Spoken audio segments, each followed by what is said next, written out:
Hello student, मैं उम्मीद करता हूं कि आप सभी लोग अच्छे होंगे।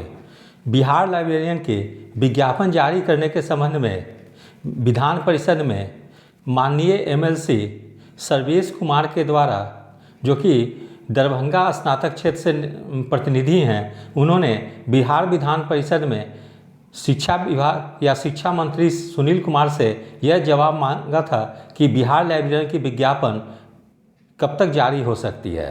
तो इसके संबंध में शिक्षा मंत्री के द्वारा जो बिहार विधान परिषद में जवाब दी गई है वो बिल्कुल असंतोषजनक यानी टाल मटोल वाली जवाब दी गई है, क्योंकि ये जवाब जो दी गई है वो पिछले 2 वर्ष से बिहार विधानसभा या विधान परिषद में विभिन्न सदस्यों द्वारा उठाई जा रही है, वही जवाब दी गई है। जैसे कि पहले रिक्तियों का आकलन की जाएगी, उसके बाद नियमावली बनाई जाएगी, तब नियुक्ति के बारे में विचार की जाएगी। तो ये जवाब जो है कि पिछले 2 सालों से शिक्षा विभाग के द्वारा दी जा रही है, जिससे लग रही है कि आने वाले कुछ वर्षों में भी बिहार लाइब्रेरियन की बहाली संभव नहीं दिख रही है। तो अब जो भी ब्लिस की डिग्री लिए हैं और लाइब्रेरी के कैंडिडेट हैं, वे लोग को अब सड़क पे उतरनी होगी। यद्यपि 3 मार्च को भी बिहार लाइब्रेरी एसोसिएशन के द्वारा धरना प्रदर्शन की गई थी, लेकिन उसमें अभ्यर्थियों की संख्या काफ़ी कम थी। लगभग 25-30 स्टूडेंट से ज़्यादा जो थे कि उस प्रदर्शन में सम्मिलित नहीं हुए थे।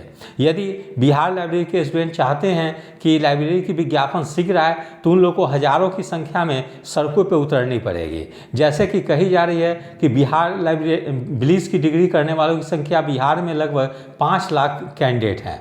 तो अगर 5 लाख कैंडिडेट है तो कम से कम 50,000 कैंडिडेट को भी सड़क पर उतरनी होगी, जिससे कि सरकार पर दबाव बन सके और नेशनल मीडिया में भी ये खबर आ सके कि बिहार में लाइब्रेरियन की विज्ञापन जो है वर्ष 2008 यानी 17 वर्षों से नहीं आई है।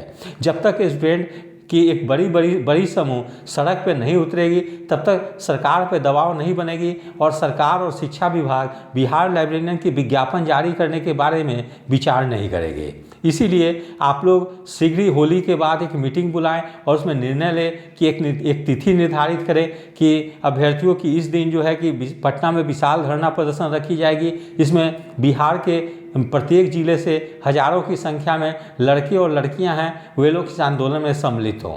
यद्यपि ब्लिस की डिग्री करने वाले लड़कियों और महिलाओं की संख्या भी काफ़ी ज़्यादा है, लेकिन जब धरना प्रदर्शन होती है तो उसमें लड़कियों की संख्या बिल्कुल नाम मात्र की उपस्थिति रहती है। तो इससे सरकार पे दबाव नहीं बनेगी। एक तरफ तो बिहार सरकार महिला सशक्तिकरण के बारे में बात करती है, लेकिन वहीं हजारों की संख्या में लड़कियां जिन्होंने ब्लिस की डिग्री प्राप्त की है, उन लोगों को रोजगार देने के बारे में कोई कार्रवाई नहीं कर रही है। शिक्षा विभाग केवल एक ओर तो शिक्षकों की नियुक्ति की ओर ध्यान तो दे रही है, लेकिन वही नॉन टीचिंग पोस्ट जो लाइब्रेरियन की पोस्ट जो कि स्कूल में काफ़ी महत्वपूर्ण होती है और लाइब्रेरी का सही ढंग से संचालन के लिए लाइब्रेरियन का होना काफ़ी आवश्यक है, उसके नियुक्ति के बारे में बिल्कुल ही विचार नहीं कर रही है। तो जो भी ब्लिस की डिग्री लिए हुए स्टूडेंट हैं, वे लोग चाहते हैं कि इसकी विज्ञापन आए, तो वे लोग जो है कि एक विशाल प्रदर्शन धरना प्रदर्शन पटना में आयोजित करें और उसमें बिहार के प्रत्येक जिले से हजारों की संख्या में लड़के और लड़की इस प्रदर्शन में उपस्थित हों, जिससे कि सरकार पे दबाव बने। वहीं दूसरी ओर बिहार लाइब्रेरियन के विज्ञापन जारी करने को लेकर पटना हाई कोर्ट में एक याचिका भी दायर की गई है।